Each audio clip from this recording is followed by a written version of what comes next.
Morning, everybody, and aloha. If I look a little different today, it's because I am trying out my sound system for when I go outside and work outdoors. And I do hope to get outdoors and film out there. I won't be wearing headphones. I'll be using a wireless mic that's wired up right now. And so, if it's a little different, please bear with me. This is a trial, but I also wanted to talk about something that's kind of bothering me, and that's this Doge thing, um, DOGE, Elon Musk. And so, government, they love acronyms. I don't know why people love acronyms. And so, Doge is just Department of what? Government Efficiency. See, Donald Trump is a businessman. Everybody knows he's a businessman, and he likes to run government like a business. His business are no nonsense businesses. They're meant for one thing and one thing only, to make money. Government is on the other side. They're meant for one thing and one thing only, spend money. So you got the clash of the titans, right? Even when I looked at what Elon Musk is doing, and I understand what he's doing because what he does, he has to do. You got to understand that. The best analogy, and I've been thinking about this for a while, but the best analogy I can get is imagine, because of my background in healthcare, imagine the U.S. government economy as a critically injured patient, and he's brought into the ER, and he's dying. And folks, if you don't know it by now, our country is dying. I mean, we're not going to die off. We're just falling from grace, falling from our pedestal. Um, and when a patient comes in and this patient is bleeding out, and we are bleeding out, okay? What do? Number one, you have to stop the bleeding. You've got to identify the sources of where it's leaking from and stop it. That's what government efficiency tries to do. That's what Elon Musk is trying to do. He's trying to stop the and it's going to be in layers. It's not going to be just one time, okay? It's going to be layers, and there has to be cut. I've said it before and I will say it again, and I'm in the process of reading our Constitution. But the purpose of a Constitution is to set rules, number one, defend the nation, so military, um, and that's about it, really. We were never meant to hire the masses. We were never meant to employ the masses. That was never the intent. The only mistake I can make is that the forefathers, when they set up the different departments, in the three articles. Okay, Article 1 deals with the legislature. Article 2, the presidency. Article 3 was the judicial system, the three branches of government. They set up the basis for every 2 years you're going to vote for a representative, every 6 years a senator, every 4 years a president, but they never set up term limits. And that, we say that, oh yeah, um, our forefathers are so, they could see the future, but they couldn't really. The more I read about the Constitution, the more I believe that President Trump is right. This Constitution needs to be rewritten. It was fine for back in the 1700s. It was fine for setting up the roots. But since then, we have evolved as a nation. That constitution should evolve, and not with amendments. It should be rewritten. Um, we got to put stuff in there that will ensure the future of the nation. Okay, using what we learned in the past, what we found out in the past, we can put that into the future. It has to be a proactive unit document. If there's ever such a thing, I don't know, but hopefully there is. And so what Elon Musk is trying to do is trying to make this nation efficient. See, if you can cut government spending, because government spending, you really don't get a return. I mean, oh yeah, sure. I mean, if you spend on military, you get protection. But when the spending is out of hand, and it is out of hand, folks, you know it. You know, everybody jokes, oh, $2,000 for a toilet seat. That is out of hand. So with today's age of AI and computers, and they can micromanage a business, an account, a business account, a spending. Um, it shouldn't be that hard to make the government efficient, but you got to stop the bleeding. And if it means cutting jobs, it means cutting jobs. That's that's the that's the bad part. Because government wasn't meant to hire the masses, you got to cut the masses go. You've got to send them into the private sector. What do they do in the private sector? Okay, it's not going to be an overnight fix. Okay, in healthcare, again, person has a stroke. One day he's walking fine. He has the stroke. The next few days he's in bed, bedridden. The comeback after that, if he's lucky, yeah, he'll have, if they catch it early enough and the stroke wasn't um, in a major place in the brain, and he can come back to almost 100% functionality. They catch it. But more times than not, there are lasting effects. There are, and I've seen them. And the comeback from a stroke is baby steps. Slow but steady, it's going to come back. And we're the same way. We're crashing. Our crash is like this. Our comeback's going to be like this. Okay, you got to understand that. That you have to understand.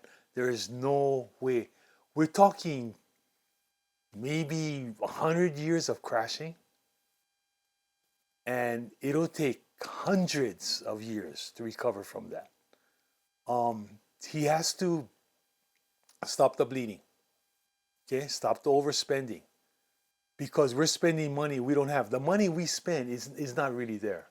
It's all credit that we're spending. That's how sad. We're 36 point something trillion dollars in credit, in debt. I can't fathom. I was going to figure it out because I was told $1 million in $100 bills is 3 feet high. Okay, so given that length, given that number, $1 billion is 3,000 feet high. So $1 trillion would be 3 million feet high. Now, I haven't done the math. Do the math. Divide 3 million by 5,280. And that's how many miles 3 million is. It comes to a substantial number. It comes to mileage. I mean, you're in the troposphere. But that's just 1 trillion. Now multiply that 36 or 37 times. That's our debt. That's how much money we owe. It's not just a number. It's for real, folks. So you got to stop the debt. Once you stop the debt and you save, from this much, you found this much overspending, and you stop the money. That money has been spent already. That's not the future spending. That's money's already spent. Then people are talking about the stimulus. No, Because what the stimulus is you're just starting another bleed. You understand? We all got to get into this. We all got to get together on this. This is very, very important. As a nation, we have to do it as a nation. Some people have to do more than others. Some people do less than others. Remember, I told you it's all a balance. Okay? It may seem fair to one, not fair to the other. Um, on the other hand, I saw another article where the government workers want private sector money, as far as wages. But government and private sector are two totally different things. A lot of private sector don't have pensions. Okay, a lot of private sector don't give you medical benefits after you retire. The government does. Okay, but these people, they want everything. People are just so greedy nowadays, and it's all, it's what's in it for me. I want, and that's individualism. And I just told you we gotta work together. How do you work together being apart? Really? How do you do that? Tell me. I don't understand. So I understand. This is my take on what Elon Musk is doing. Um, and they gotta do it direct. There is no nice way about it. You know, you gotta do it. You gotta do it. You gotta save the country. You gotta do it to save the country. And really, it is that bad, folks. The dollar only can be stretched so thin. You can only run enough, so much credit. After that, well, he said that, and he's said it time and time again.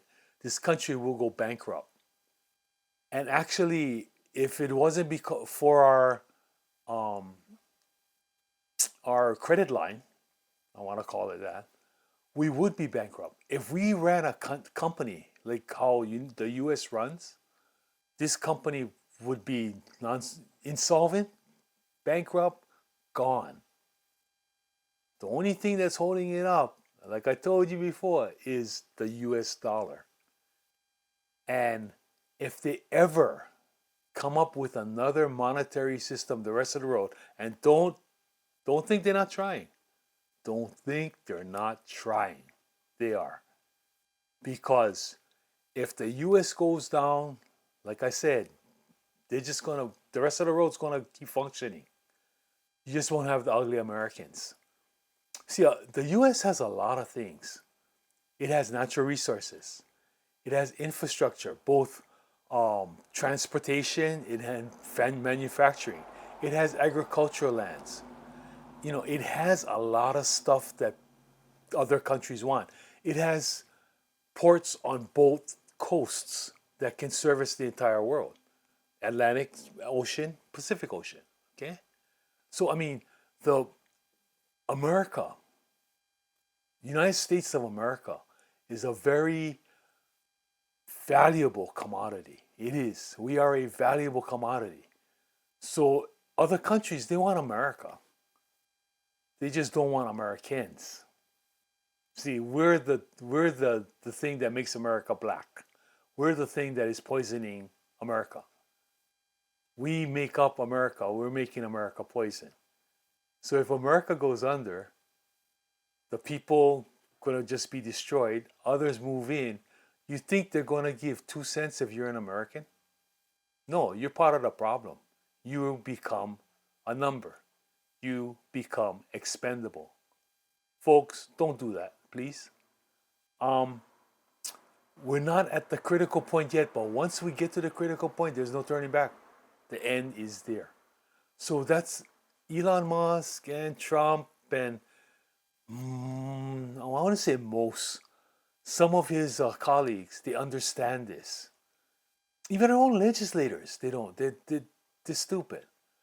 You know, that's why the government is not supposed to be as big. So you think, oh, what's supposed to happen?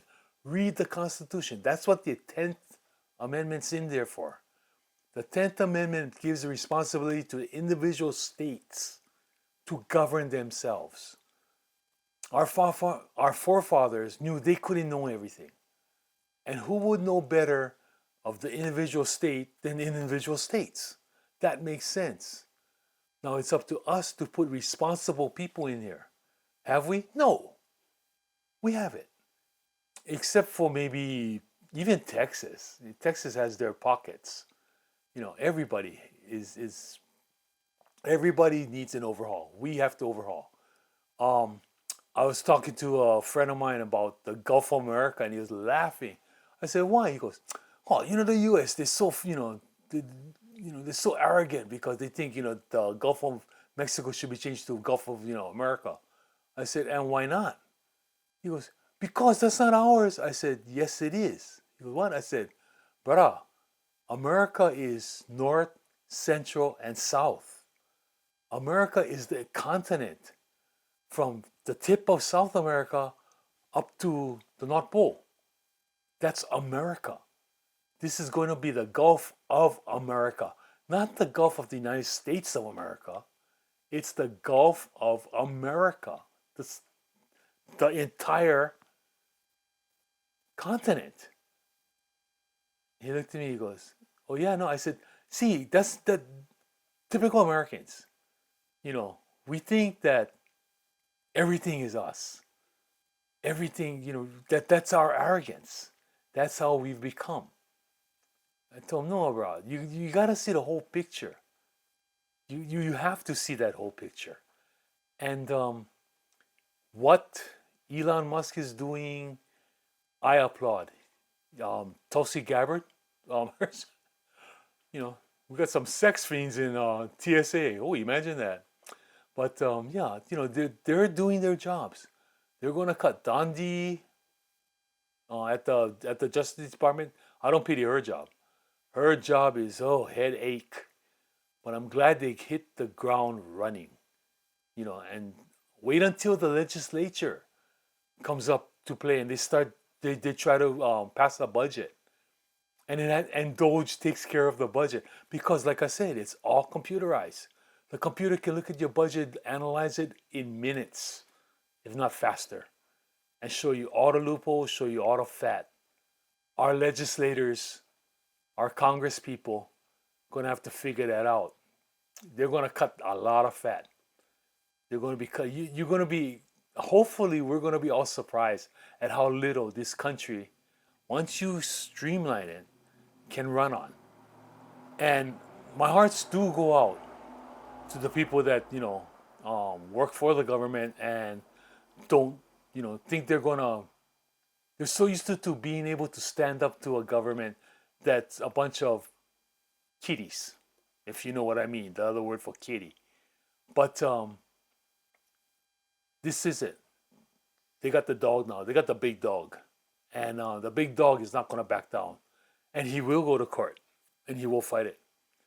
And if the court gets on board, then you got executive, then you have judicial branch. The last one is going to be, and that's the hottest, is because to me that's the most corrupt, is the legislative. But if you got two against one in a democratic process, the legislative going to have to come around because they're going to have to show just cause. See, that's the thing. The Constitution makes you gotta show just cause for what you do. You gotta show them good reason why you do it, not because I said so. Although that's how it's been. This administration is not with something. You, some of the people in the private sector, then they say, and the numbers that I see coming out, the majority of people understand. We're talking 60 to 40, 67 to 33, stuff like that. But the majority of people do understand what's happening. They do understand that this gotta be done. It's a necessary evil. I mean, it's like when you get a poke in your finger, a splinter. Sore, but you gotta pull it out. Same thing. We're just gonna pull out splinters. And folks, it's gonna hurt because we haven't had hurt for a long time. This is the balance of things again. Okay, you may not like it, but that's the way it is. That's my theory of the whole system. Balance. So we had the give, just take, just give, give, give, give. Now you got to put brakes in. You got to take back. Anyway, that's my spew. Um, hopefully, you folks understand more now. Forget the stimulus. Stimulus is bad. Yeah, I mean they make it sound wow, $5,000 each. No, no, no. If you're in the hole, you fix your own. You know, ask not what the country can do for you. Ask what you can do for your country. No truer words were spoken. President Kennedy knew what he was talking about when he said that. So forget the stimulus. Uh, see all the cuts. Answer, if you work in the government, answer your email. What's so hard? I worked at Whole Foods and I can do that in minutes. Um, when I worked in a hospital, my question would be only five. Oof, are you kidding me? Come on, that's the first 15 minutes of work, man. Or first 10 minutes of work, I doing five different stuff. But yeah, it's not hard. It's like when we were in college. I had sociology, some social science, and the teacher was Ramsey Pedersen. And we went to take the test, and the first thing said, read the entire test before beginning. So to begin with, you read. So you read and you read all the questions, and some were like, oh, some of these questions kind of easy. Why? The very last question was, now that you've read it all, initial here and turn in the test. You're done. And I got up. I read that. I looked at him, and he looked at me, and I initialed it. Got up, and I handed it in. And then he smiled. He said, "Have a good day." I go, "Thank you." And the people were looking at me because they were answering the questions. He made them simple because when you read them, you see the questions. You're going to answer it, right? No, just do what it says. And that was the point of that whole test. I know it's stupid, but I mean this guy was very unconventional. But yeah, that was one of his tests. And the last point said, "Congratulations, you read it all. Now just initial this part and turn in the test. You're done." You didn't have to do anything but read, you know?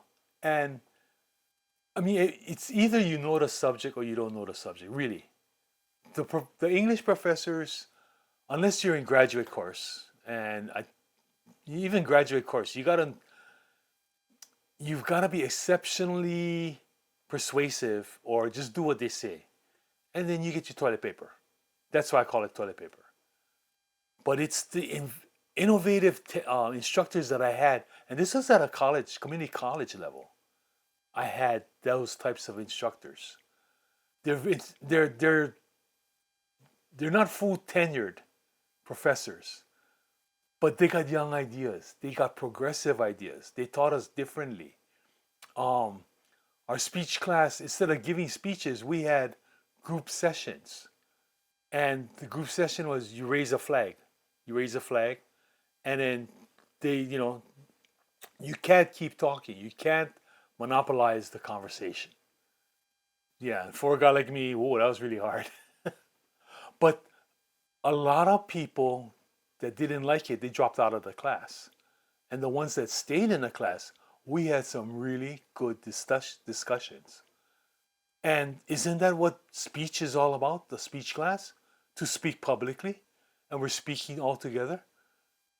And you know, it should have been a pass-fail course, but it wasn't. We got graded for it, and it was I guess, your willingness, um, and the way you presented the argument or presented your ideas and stuff like that, um, that you got graded on. I guess I don't know what the criteria was. I got A's, so I didn't care. But that's the kind of thing. That's what that email by Elon Musk was for. It's a test. I'm a firm believer because if I were to make a company, Oh, I'm sorry. I'm touching my mic. If I were to make a company for instead of a application, in order to get the application, you got to take a test, a competency test. You can make it biased or whatever, but it's going to be written in English. It's going to have basic reading, basic writing, and basic math skills. Not A, B, and it's not multiple choice. You're going to write out all your answers. And that is communication skills. Can this person write? The kids today, they can't. Spelling will count. Grammar will count. The ability to communicate will count. I mean, we're not going to really, be very nitpicky, but you got to have a basic competent level to work for me. And each, depending on what position, will determine the test. Like, I don't want to sound, the very distinctive, but if you're gonna, apply for a housekeeper, and then you're gonna apply for engineering, engineer, manager, your test's not gonna be the same. That's ridiculous. I got common sense in my stuff, and the test will be commensurate with the position. That's my job. That's how I work, and I've never had to do that. I've never had to take a test. I had to show some certification, but all of the jobs I was really lucky. Never had to take a test. Started my own business. You don't need a test for that. Just gotta go through the bells and whistles and the hoops that the state put up for you. Getting a 99 number from the federal government was so easy. It's getting all the other permits from the state. That's the hard part. But they want to do that. They try to do that. But Elon Musk, back to him, the man's got a hard job, but he's taking it. And that's the thing, because him and Trump, they're so rich, like somebody asked, asked Elon Musk, does Putin own you? Did he pay you to do that? And Elon Musk just said, he can't afford me. When you got two people that are that rich, you can't buy them. That runs the people of power nuts. Or who knows, they may be in cahoots with them, but they're not. I don't think they are, because the things they're doing are very contrary to what people in power would want to do. These guys are really trying to help. So all I'm asking for you guys, gang, give them a break. Go with it for a little while. Just try. Just try it. It's like the first time you try and eat something. Just try it. If after, like I said, if after 4 years you don't like what he's doing, get rid of him. That's the American way. But if you like what he's doing and you find out that you're actually in a better spot, vote him in again and see if they continue it. And then after that, see if the next person will continue it. But don't get spoiled and expect it to be all good. It'll be all good after all the hurt. We're at the bottom of the barrel almost. So you gotta climb out, and that's the hard part. You're gonna have to work really hard to climb out. But once you get to the ground, you can get your life can be back to normal again. And I hope we can do it quickly, but like I said, recovery takes a while. And we're talking how many years of fraud and defection and delusion, government lying, and now people are not used to the truth. You can't handle the truth, and that's what's happening. But that's it for now. And I just want to tell all of you, hope you guys have a great week. And take care of each other. Remember?